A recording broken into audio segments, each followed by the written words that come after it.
The longer this lasts, the worse the picture gets globally.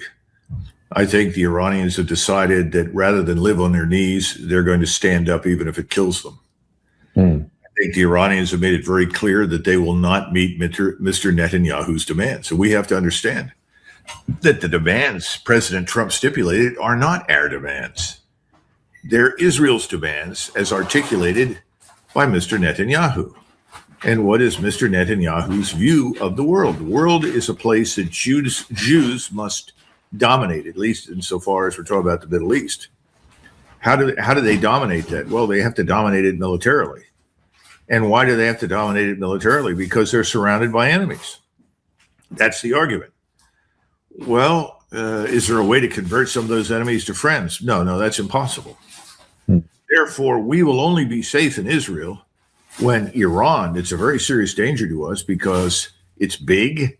It has all of these missiles against which we cannot defend. And we're seeing that right now in real time in Israel.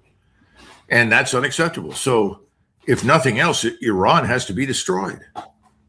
That's his view. Right. And President Trump seems to have adopted it, but that's not our interest.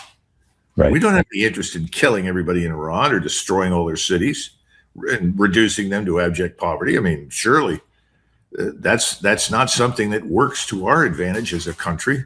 It's another civilizational state, for God's sakes. It's one of the cornerstones of global civilization. It's been around for 2,700 years. It's called Persia.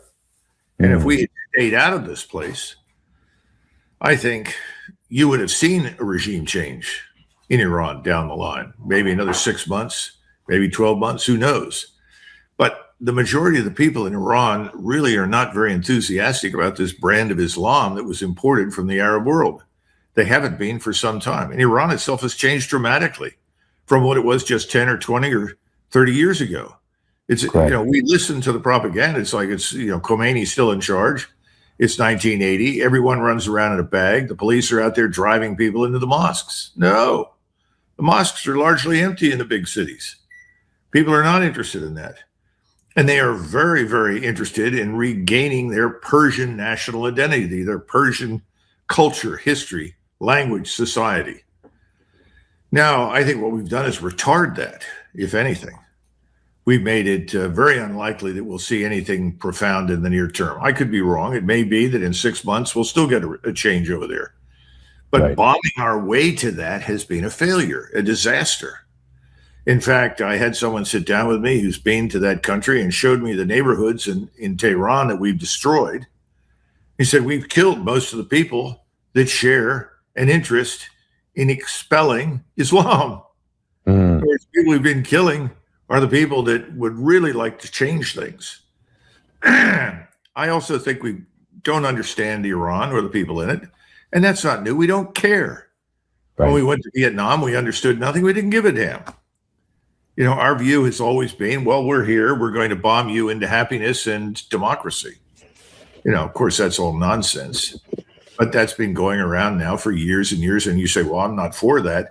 So you're a traitor then. You don't believe in democracy. No, I don't believe in killing people pointlessly. No, I thought I learned that a long time ago. Yeah. Cyrus, I just think we're in a terrible position right now. I think we've probably run through most of the high-end missiles that we were utilizing. I think we started off with 8,000 or 9,000. I don't know what we have now, but I'm sure at least half of that is gone, if not more. The Iranians have at least 45,000 missiles left that they can deal with. And I don't know how many drones. I mean, somebody said recently 50,000. Somebody else said 100,000. The drones have turned out to be very, very effective. And again, a friend of mine in the defense industry called me and he said, I looked at one of these things and said, this is sheet metal. He started describing it. And he said, this thing is cheap as hell. And it's as effective as you can imagine. It works. Yeah. So now we're firing missiles to shoot down piece of crap drones. I mean, that's really what it amounts to. We are not prepared for this war. And there's no real strong base of support in the United States for it. I mean, once you get past my generation that is inclined, oh, yeah, get those guys, bomb everybody. Most people, especially under the age of 50, are saying, what are we doing? Correct. Right? Absolutely. Well, I certainly think the issue here in the United States that people are really concerned about is cost of living. How are we going to make it here? The issues that are always going to affect Americans the most is obviously domestic issues. I think that's where the majority of people, like you said, under the age of 50, certainly in the younger generation, those under the age of 30, they're already stretched thin. They already have an unaffordability crisis. But I want to kind of go back to the next step of this war here, Colonel, because what we've been hearing over the last couple of days is that there is some rumors that a potential ground invasion is an option. I've heard some reports come out that Trump has been contemplating this. I think this could potentially be a disaster for the United States because I think if you're doing an air campaign and dropping bombs, it's a little bit less, but let's say it's a little bit more tolerable for Americans to tolerate because we're not putting our groups and our soldiers on the ground. But I believe that a ground invasion could be a catastrophic mistake for the United States. What are you hearing about the potential for this? And if the United States decides to pull the trigger and actually send in troops on the ground, what do you think would happen and where would this go? Well, if we compare the United States Army today to what it was in 1991, when we put over 300,000 troops on the ground in Saudi Arabia before we launched into Kuwait and Iraq, our army is a fraction of that. You go to what, 440,000, 450,000?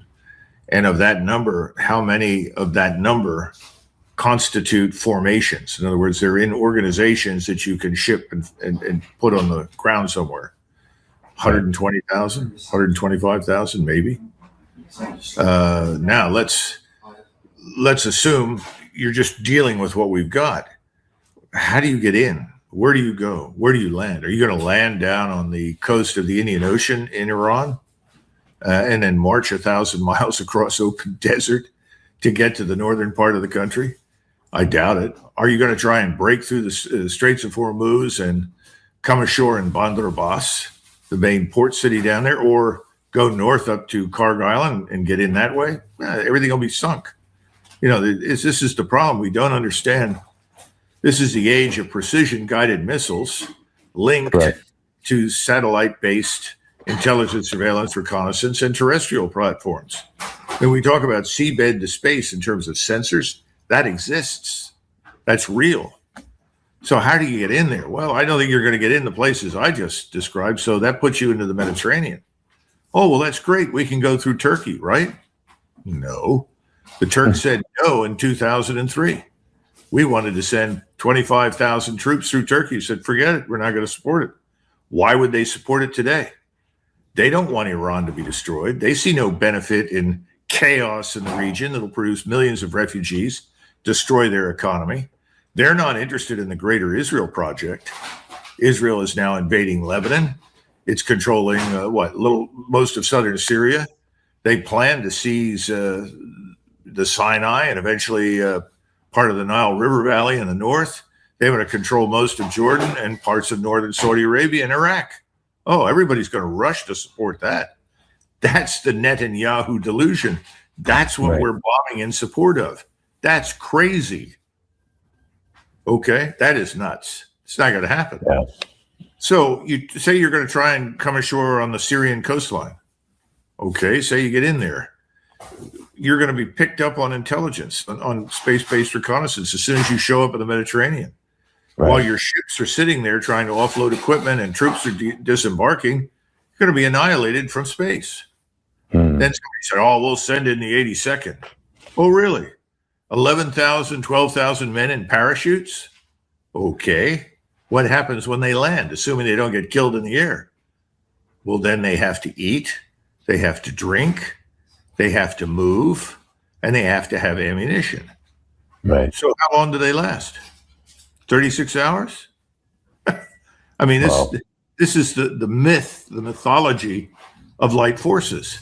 Oh, they look great, they sound great, you put them down on the ground, they can't do anything.